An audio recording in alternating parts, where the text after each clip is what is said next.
Hello? Oh, yeah. Hello. Hi. Sorry, I'm late. That's okay. Yeah, sorry. Hi. Welcome to Tampa. Thank you. Is it your first time here? No. Many times. I live like 90 minutes away, so I've been here quite a bit. Although I remember I would tell people I've been to St. Pete's, and they're like, "That's not Tampa." They want to make a distinction. Yes, Tampa. But I have been to Tampa many times as well.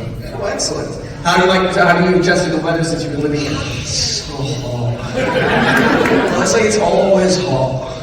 It's never not hot. I don't think people say you do get used to it. It's bollocks. You just don't get used to it.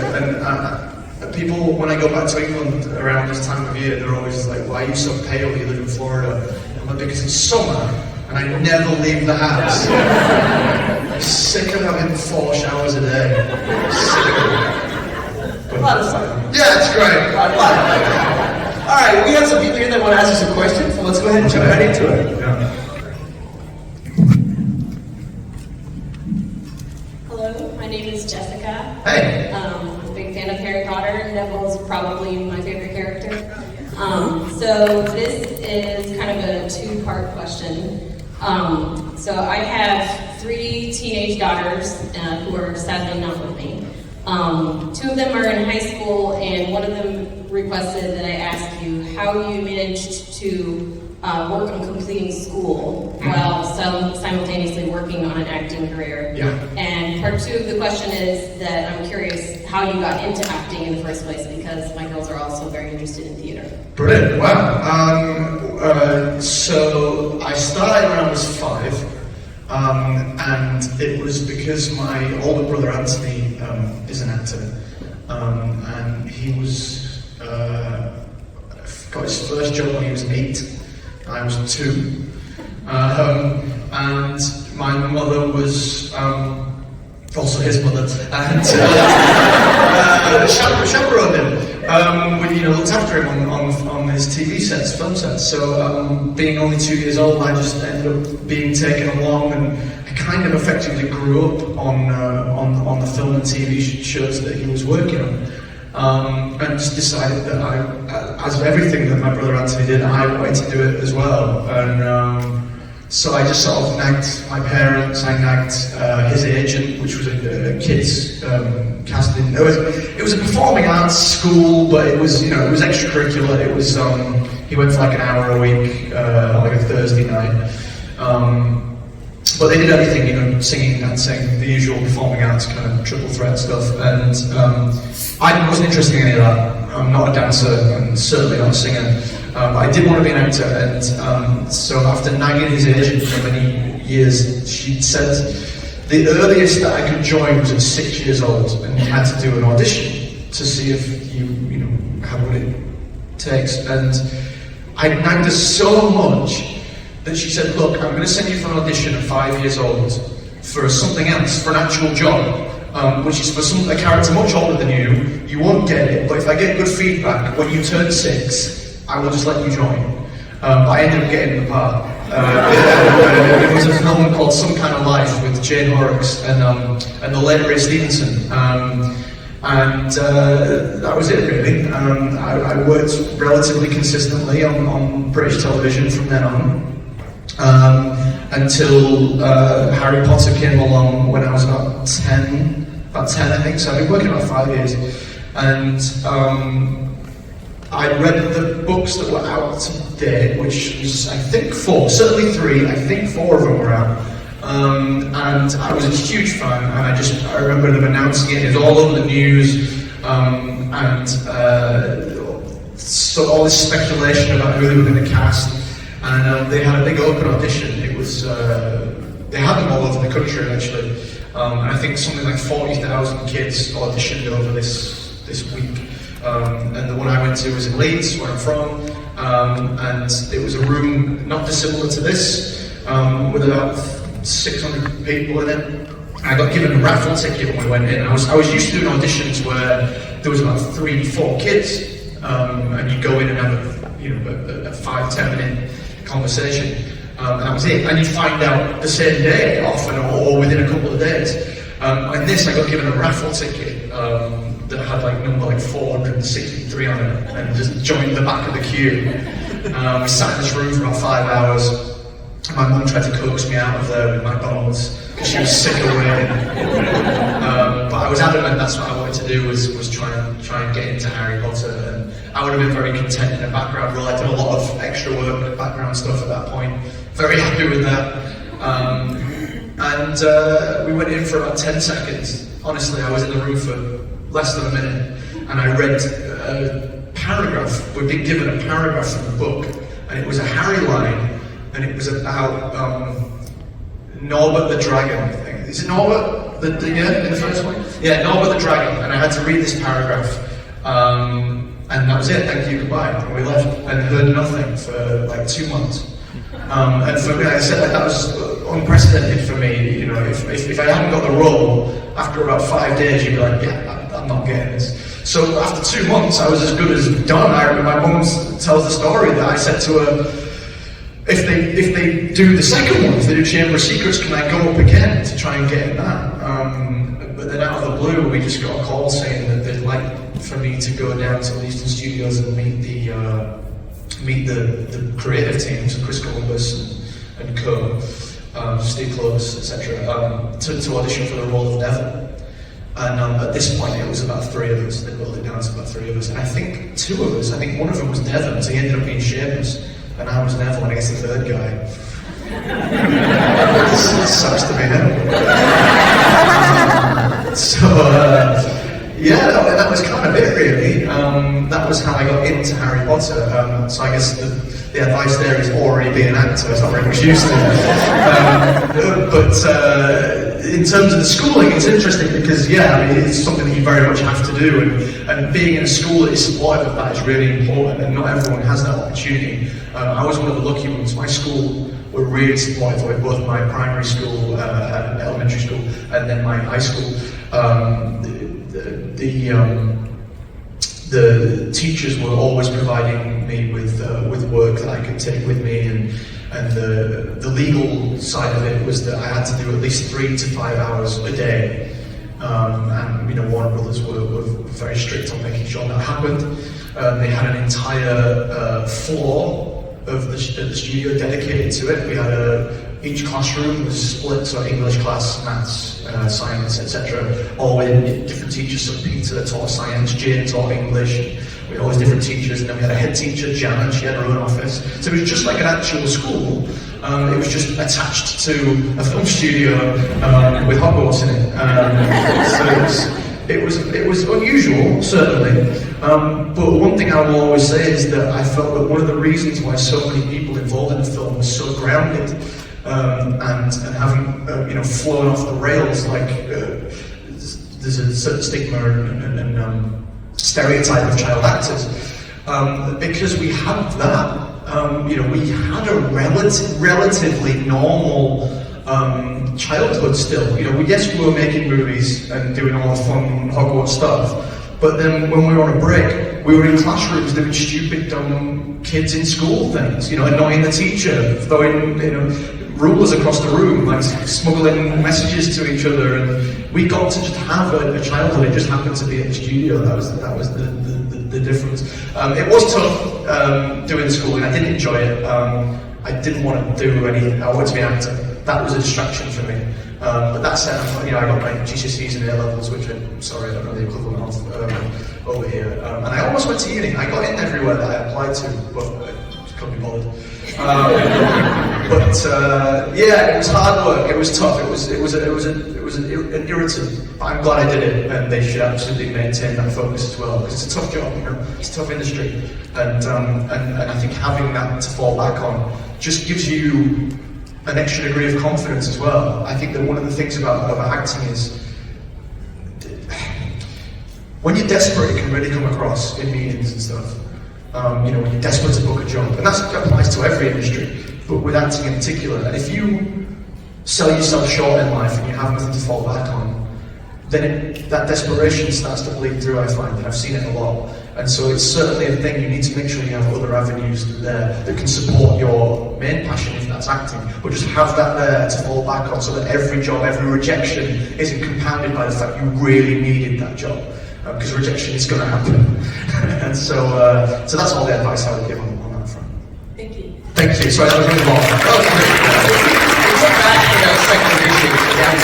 What did they have you doing that initially? Oh yeah, we first of all, it's quite hazy in my head now. I think it's all a bit of a blur. I was so excited. But we met the team, and then we read a couple of scenes, and then we did a screen test.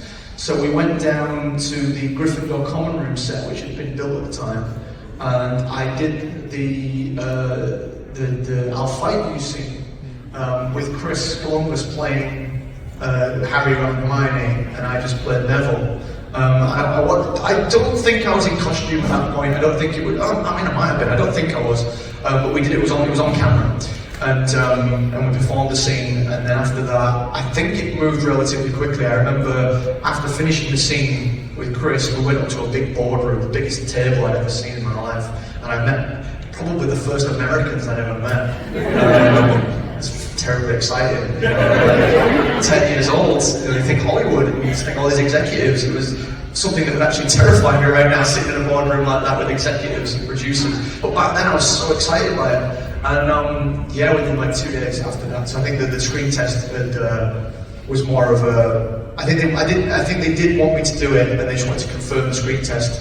And then once they'd seen that, they were like, yeah, all ready to go. Excellent. All right, next question. Good morning. Thank Morning. you for being here. My name's Julie, big Harry Potter fan as well.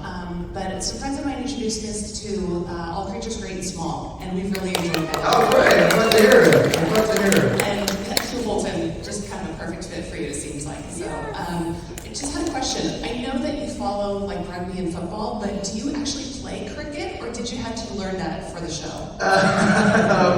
So for those of you who aren't aware, this is a very quaint little drama that it's a reboot actually. It's a very famous show back in the UK, All Creatures Great and Small, about a vet in Yorkshire, which is actually originally where I'm from. And they've recently remade it, of which I played a character called Hugh Bolton. And there is an episode devoted entirely to a cricket match, which for many American viewers was probably quite hard work, I suspect. Yeah. They actually made me, PBS, not made me, it was a pleasure. PBS asked me to do a 5-10 minute YouTube video of explaining cricket for Americans. As part of, to look that up. Yeah, it's actually Hugh Holton explains cricket. So it's kind of semi in character. If any of you plan on watching this, I would recommend watching the YouTube thing first. Or maybe you want to get into cricket. The World Cup's going to be over here next year. So if you want to do that, then watch that on YouTube. Anyway, the question was, have I played before?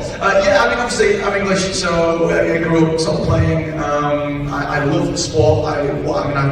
It's been rained off, or I'd have an earphone in right now listening to it. But the rain has just called it off this morning. But playing, not so. I wasn't a good player. I was a very, very poor player. And so we did have training. Yeah, we had a pro come in and take us for a morning's session of cricket. I had to bat and bowl, which again, neither of which I've been very good at historically.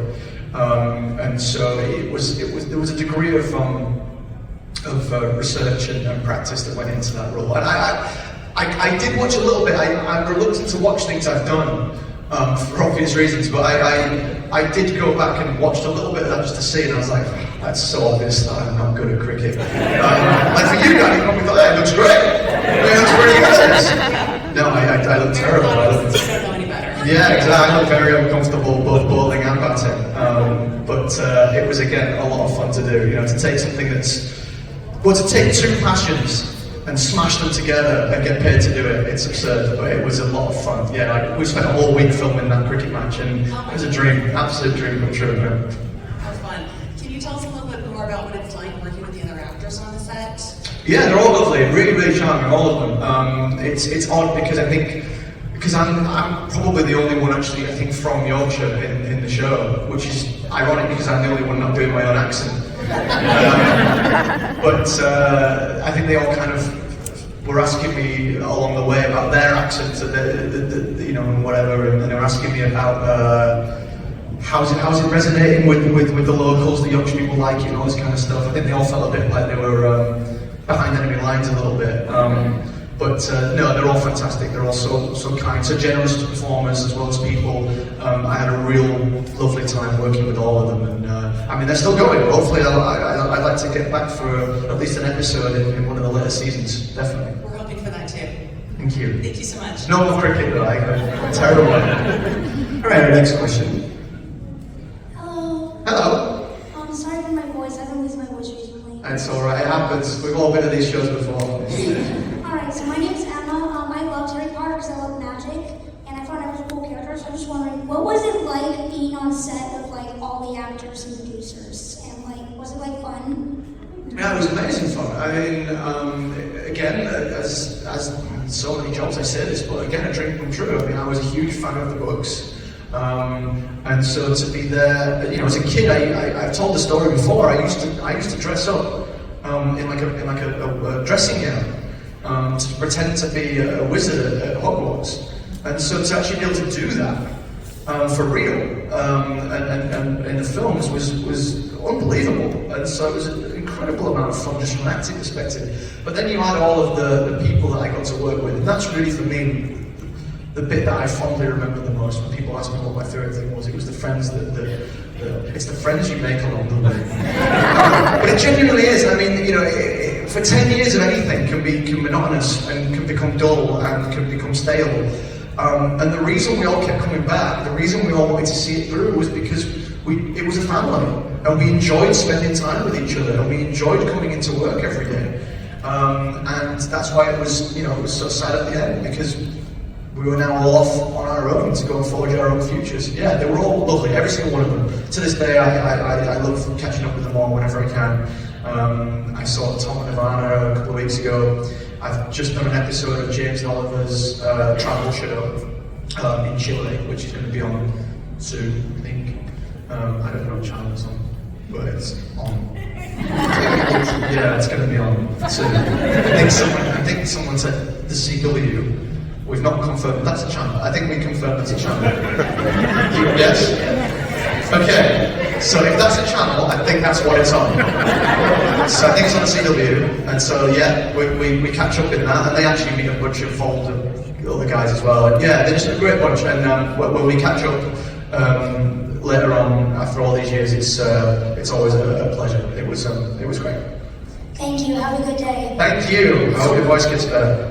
When you started filming the first movie, the four books were out. I think so, yeah. So when the fifth book came out, did you guys rush out to read the book to find out what happened to your character, or did they kind of let you know what your character arc was? No, I guess if people wanted to know, they could inquire, and I guess it was up to the powers that be whether they wanted to fill them in or not. I mean, I had very much sort of put my stake in the ground early and said I didn't want to know. As a fan of the books, I wanted my knowledge of the way the stories unfolded and about the characters happen organically as I read the books. I'm quite a stickler for spoilers and stuff. I get very stressed about spoilers, and so I was very keen not to learn about anything until I'd read it myself, which everyone was very respectful of, which is very nice. And as a huge fan of the books, I do detach the two. The films and the books to me are very separate. And so as much of the films I'm kind of like, oh yeah, the film, Harry Potter. The books, I would go out to a bookshop and I would queue up and get them. I queued for book 5 and 6. And then I think that, yeah, 7, I didn't queue, but we were driving home from London. My parents and I were driving home from London, and we stopped off at a service station on the M1, and they had a copy, and I bought it on the way home. Yes, I bought them all myself in the shop, because I was a fan, I wanted to read them, and I read them first as a fan, trying to detach myself from it as a performer, and then you get to the end and you go, hang on a minute, that was cool, let me go back and read that again, and then I read it and go, oh shit, I'm going to be doing that, that's great. So I did try and detach it, but eventually it started to bleed through. Sure. Alright, go ahead.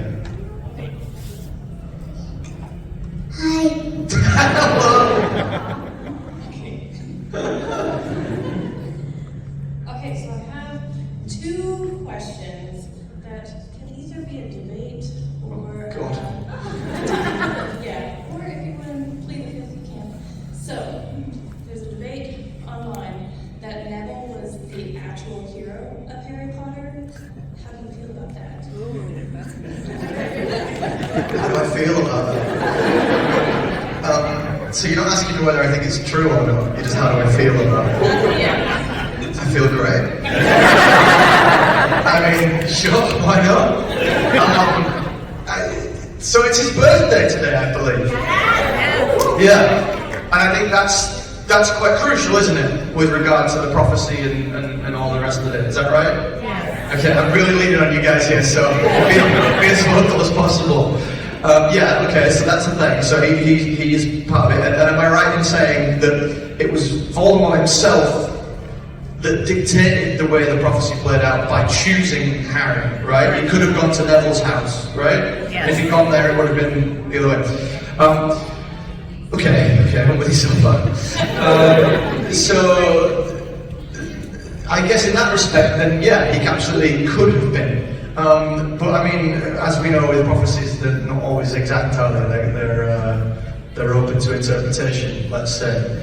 And so absolutely it could have been that by doing that, Voldemort put all of the pressure on Harry, which therefore allowed Neville to go under the radar and achieve the real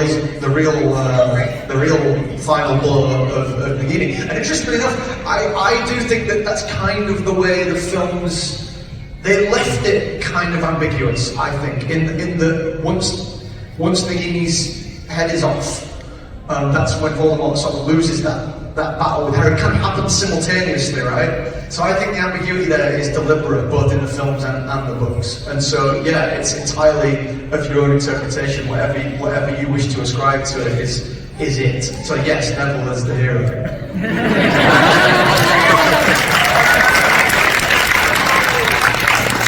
Okay, and then the second question is there's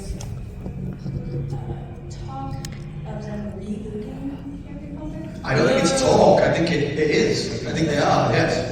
Okay, so how do you feel about that? How do I feel about it? It's gonna suck. I might not. And no, I haven't actually sat down and thought about how I feel about it, truthfully. I think it's a thing that I'll probably put off trying to think about how I feel about it until I'm confronted with it. You know, I've done enough therapy over the years. I don't want to have to do it voluntarily. So I'll wait until I'm forced to come to terms with it. I hope it's going to be good. Because again, like I'm such a fan of the original source material and the books that for anything to be bad would just be a tremendous shame, really. So I hope it's not bad for those reasons. And obviously a tremendous amount of pressure that's going to be placed on another generation of young actors, of which I also know what that's like. So I hope it's not bad from that perspective. That said, I'm not sure it's necessary. I guess. Another 50 years. Yeah. Like, can't you wait till I'm dead? I was like, I don't care about it. But no, I mean, no, I think it'll be great. I think, and I think that the idea is to be as what's the phrase? As magnanimous as possible. And Tom actually said something quite interesting. I hope he doesn't mind me saying this. He was like, well, we now get to pass that baton on to someone else, and we can watch these stories and enjoy these stories and no longer feel that it's our burden to carry. It's not, the pressure's not on us anymore, which is quite an interesting perspective. And I suppose when I go and do my internal analysis later on, I will think of Tom saying that as well. I don't know, there's a lot of thoughts I've got on it, none of which that I've really actually sat down and processed. I hope it's great, I hope it's a success for the reasons I've outlined. But I guess we'll just have to wait and see. What are you looking forward to? I feel like I'm in the same boat as you. Right. Because growing up, it was like, I have pictures of my Harry Potter collection and everything. So I also feel like it's not necessary yet. I will say this though, it being a TV series, will certainly leave scope for them to put in a lot of stuff that we weren't able to, perhaps. So everyone should have an open mind. They might enjoy it more. It might be truer to what the books are. Were, you know. I'll definitely watch it, but I support a cameo. Well, yeah, I don't know what form that would take. But who knows? We'll see. Alright, well, you are always going to be Neville to us. And Well, thank you, Ryan. Let me ask a question that a lot of people probably would like to know. Other than Gryffindor, which house would you belong to? Well, yes. So, for those of you who haven't seen it, Universal and Warner Bros. Did make us actually do the old Pottermore sorting thing, and I did get Hufflepuff. It's online, again on YouTube if you want to watch. I was a little disappointed, admittedly, only because I didn't know what a Hufflepuff was. And I've since sort of learned about it, and I was more forthcoming with the idea. I was like, yeah, that's not so bad actually, it's not so bad being a Hufflepuff. So I was content with it. But then I played the game recently, the Hogwarts Legacy. And so I did a bit more reading into, because I was trying to pick my house, and I like RPGs, that's my thing. Yeah. And I'm quite anal about the class I'm going to be, I need to know everything about it, and why I'm going to do it, and all that. So I guess the house thing was kind of that, really. And so I went away and I read all this literature of what the houses actually mean. And it said, Hufflepuff, very fond of hard work. And I was like, no. No, I'm absolutely not. At all. I'm an inherently lazy man. So I did a bit more, and I think I'm a Ravenclaw. I think if I was you put me on the spot, which you have done, I'm going to say I should be a Ravenclaw. Yeah, there we go. Okay, next question. Hi, so I know you're a big fan of dogs. Yeah. I want to know, what is your favorite animal? Well, I mean, besides dogs, Yeah. obviously, I have two myself that would never wear a hat like that. They would be so upset if I made them wear a hat like that. They're adorable. Apart from dogs, what would my favourite animal be? I like what? Toads. So no, I hate toads. With a passion. Because they're vile creatures that have no respect for a hard-working film crew or personal hygiene. They will urinate on you the drop of a hat. So, no. To toads. So, in light of that, I like red pandas a lot. When they do that, when they put their hands up like that, that's cute. And they've got little fingers, which I like to anthropomorphize animals, which is probably not a good thing. I know, ethically it's problematic, but I do like them when they've got little fingers. It's cute. When they're eating with grapes and stuff. Raccoons are good as well. I mean, obviously they're pretty grotty creatures, but they're cute. Marine animals, orcas. Yeah, they're cool. Yeah. Thank you so much. Oh, was that it? Yeah, Oh, cool. that's my favorite animals. Awesome. Thank you. Thank you. Right, our next question. Hi. Hello. Okay, so my dad was in the military, so we actually lived in the UK in Harrogate for 4 In years. Harrogate, wow. So that's super close to Yorkshire. Yes, it is. It's North Yorkshire, yeah. Yeah, and we saw a lot of places, and I've heard that the set of Hogwarts was like a college, right? Mm-hmm. So what was it like, just like walking through the college and filming on it and stuff? It was so on the first two movies we shot a lot of location stuff all over the UK. And in the later years, because of the interest from the public, paparazzi and and also just the size of the cast and crew. It just became a bit unsustainable to travel all around the country, and so we built a lot of the sets, or we recreated a lot of the sets back at the studio. But for those first 2 glorious years, we travelled all over the place, and we did. So Alnwick Castle was the first place I ever filmed, which is up in Northumberland. And we also, from then we went to Durham Cathedral, shot a lot around there, and then around Oxford, so in cathedrals, and then some universities and old colleges around Oxford. And it was, these are places that I'd never, I live in England, I live here now, but I'm from England, I'd lived in England all my life to that point, and I'd never been to these I didn't even know these places existed. To go and see these old ancient stone buildings that were just like what I read in the Harry Potter books. Have you ever read His Dark Materials, when he talks about Oxford? Like, that is exactly what it's like. And to go around these classrooms and take, Transfiguration, Defense Against the Dark Arts in these places was absolutely wild. It was awesome. I absolutely loved it. It's one of my few regrets of the later films that we didn't get to go out on location as much. And one of the locations was Gothland, which was Hogsmeade Station, when the Hogwarts Express first arrives, and that's up in North Yorkshire, not far from Harrogate at all. You'd have been right around the corner from there. No worries. Did you keep your wand? No. The ones they were so strict about. You couldn't get them out of the building for love nor money. They were on top of all of the wand stuff. There was a guy called Gary Mixer who was one of our prop masters, and it was his job to do the roll call of wands at the end. Not even at the end of the day, like the second we walked off set, he would be there taking everyone's wands and counting out how many he had. And you couldn't get it past Gary. No way, unfortunately. I wish. They're all now in museums scattered across the world. It would have been a nice keepsake, alas, it wasn't to be. I'm still petitioning to try and get the Sword of Gryffindor. That's the one.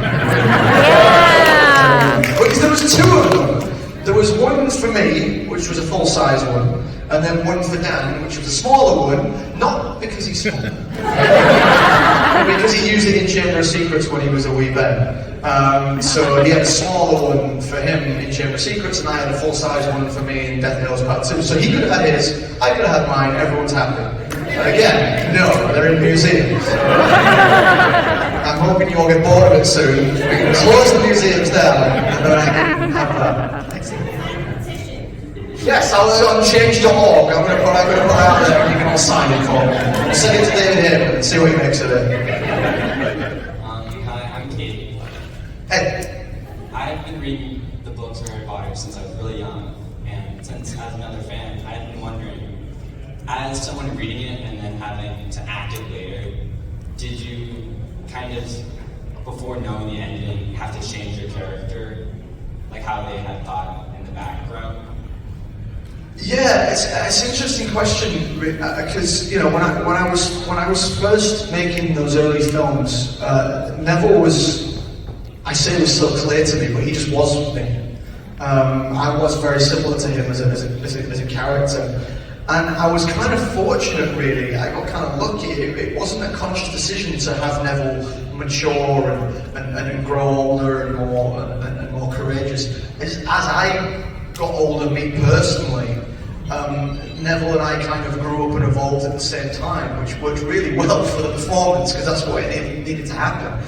And then I think it was around film 5 when I guess David Yates, our director, had sort of taken it upon himself to realise that Neville was going to play this integral role. He must have known in a way that I didn't. He probably was aware of what was coming in Deathly Hallows, etc. In a way that I wasn't, and no one else was. It wasn't out yet, and so he kind of really took me under his wing, and we had several one-on-one meetings in his office to discuss the character in a way that I'd not had with the previous directors. Guys who I really love and respect, but they were very, very much focused on Dan, Rupert, and Emma for obvious reasons. And David was the first one that had really sat down with me on a one-on-one level and talked character and performance and acting, basically. So I think he knew what was to come. And off the back of that is when I started to take it much more seriously and consider Neville's evolution and what that would mean to a wider audience that had read the books and had resonated with such a character. So it was around film 5 that I started to be aware of that. And then obviously when I read the final book, which was around the same time, I think maybe when film 5 came out, maybe, or maybe just before, I'm not sure. I read the final book and I sort of realised why David had given me perhaps this little special remedial attention. And again, so with that comes pressure, but also a real excitement of thinking, Neville has this in him. How do I convey that? How do I show that? How do I evolve him on screen and bring just little smatterings of it through? How do I showcase that? And that's always great fun as an actor. Doing films like this is always brilliant, but when you actually get to work on character development and drop things in that you know is going to make sense later on, that's what's so much fun. And so to get that out of the last 2-3 films was great for me. But it definitely, it was a shift because I wasn't aware of it. I had no idea. And just in my, I guess, immaturity as a performer, it never crossed my mind until later on. Now, whenever I'm doing a project, that's all I'm looking for. I'm like, you want your character to end up in a different place than where they began. It's the whole point of storytelling. So yeah, that was certainly a learning curve for me. Thank you. Thanks. All right, next question. Hi. Hello. Got a bit of a fun question. What is your favorite joke? My favorite joke. My favorite joke, it's funny. So when I was younger, people used to laugh at me when I said I wanted to be a stand-up comedian. Well, they're not laughing now.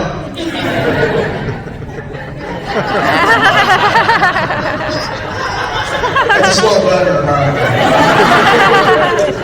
Excellent. Yeah. Question was, out of all the shows and films that you've made, what was your favorite costume and why? What was the first of all the Films or TV shows you've made? Oh wow, my favorite costume. Very few of Neville's clothes did I really get along with, honestly. In film, I've got this horrid tank top thing on. It's like kind of cyan, light blue, and it's got faded stripes on it. Is it Order of the Phoenix, or I don't know. It's a real dreadful, awful jumper, and I remember wearing it for like a year and just hating life. And I went home and I went to a pub for a pint, and the barman was wearing the same jumper. It was from Top Man, and I was mortified on his behalf. I didn't know what to say. I couldn't say anything because the film wasn't out yet, and also it'd probably be a bit of an insult that he was wearing Neville's jumper, like, without being forced into it. I felt terrible for him. I'll never forget that. That's hilarious. Yes, I was really not fond of a lot of Neville's wardrobe, truth be told. The robes were cool. I enjoyed the robes. They were fun. Particularly when we made the shift in like Prison of Azkaban. We got the sort of like the lining of the robes was different and the ties and stuff. So I enjoyed the robes. I mean, naturally, growing up reading the books, being obsessed with Hogwarts and Harry Potter, to actually be able to don the robes was pretty cool. And I was a big fan of Star Wars as well. So. Big into the robes. The two things I always wanted to wear on screen was Jedi robes and a Starfleet uniform. Still time. But the ones I have worn, Hugh Hulton got to wear a white tie, which I've never done before. I wore a lot of black tie in my life, but never white tie, so that was interesting. And you actually have, there's a reason why they used to have footmen who would come and dress them, because it's a freaking nightmare getting all that gear on. You look very cool in it when it's done. So I would probably say, it was quite cool when I did a military thing. Actually, I've done some cool stuff. When I went on patrol with all the body armor and the helmet was pretty cool. But But you know what? Actually, no. I know what it is. I know what my favourite is. I did a show called Ripper Street for Amazon, and I was a Victorian police officer, and I was a police sergeant to begin with in this dreadful, like, thick, like, woolen tunic that he used to wear. And then for the final season, I got promoted to inspector, and I got to wear like a tailored suit to be a detective inspector. And they came and measured me up and had this suit fitted, and I've still got it. I have it in my wardrobe at home. And it's this beautiful three-piece Victorian woolen suit, and I had a cool little Indiana Jones style hat as well. And it was that's my absolute favourite costume I've ever worn, definitely. Yes. Thank you. Thank you. Just to be clear, you were able to keep that nice suit Yeah. at the want. Well, it was tailored, so I'm the only one who could wear it. So, and as far as I'm aware, there's no Ripper Street museums that people are visiting in Tokyo. So they let me keep that one, but I'll ask no, not the one. Have you been to Universal Studios Orlando and gone through the like Deckon Alley and just kind of just as a tourist seen what it's like in that area? I've been plenty of times in for various events, the openings and whatever, and my entire family came over last year for Thanksgiving. Obviously not something we celebrate, so that was news for them. And they had a great time, and one of the things that we did was to take my young niece and nephew down to Universal. So I was very much there just as a punter, and it was it's great, isn't it? It's incredible. It's so well done. It's fabulous. Yeah, I do love it down there. Excellent. All right, we have time for one more question. Hi, my name is Christy. I'm a huge fan of Harry Potter. It's a serious question. But I was wondering, we talked a little bit about the book versus the movies, and one major thing that was associated with Neville's character in the books was the fact that he could have been the chosen one, but that wasn't portrayed on film. And I was wondering how you felt about that not being in the film, and whether they did the character justice in the end, and if you still use that as part of your inspiration in acting Neville out in those last films. So the you have to forgive me here. The idea of Neville being the chosen one was not a thing I was aware of until way after we finished filming. That was a theory, or I think it's kind of beyond the theory now. I mean, I think it kind of is given that he could have been. Absolutely, it's canon. Completely passed me by when I read the books. Was completely unaware of that. I think that it's one of the great things about these kind of fandoms that people, pick these things apart and find these subtexts and subplots that for me, just pass me by completely. And so learning it later was amazing.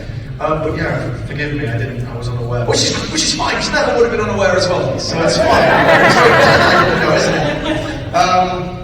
But that said, what do I think of it? I mean, were you here earlier when we had? Yeah.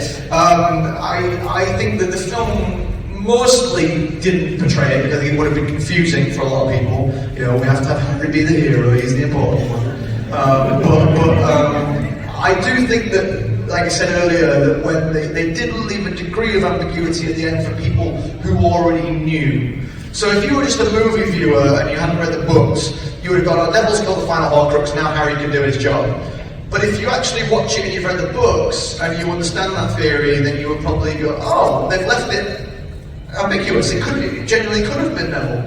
And I do think it's an interesting point that you have two people.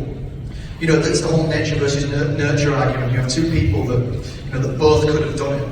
Because they took different paths in life, or because butterfly effect as well. Voldemort chose him; it set them on a different path. But there's no reason why, actually, by choosing Neville, or by choosing Harry, he actually made Neville the chosen one. There's no reason he couldn't have been.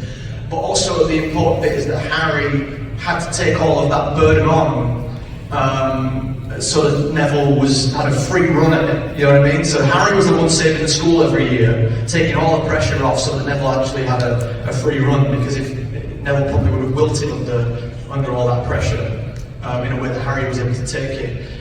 So I think it was very much a team effort.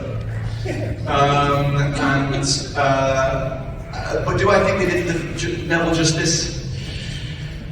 Not in that respect. Not in the respect of the chosen one, because I do think it would have been confusing for audiences in a limited amount of time.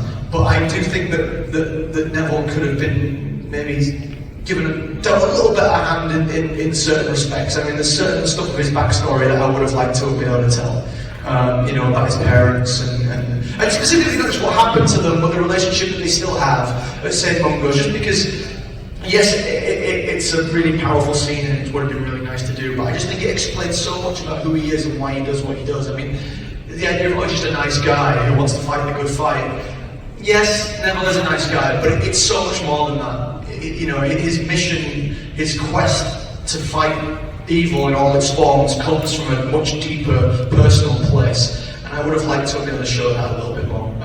But hey, that's what the TV series might do. Who knows? Thank you so much. Thank you. Everybody, can you please give me a huge round of applause? Thank you so much.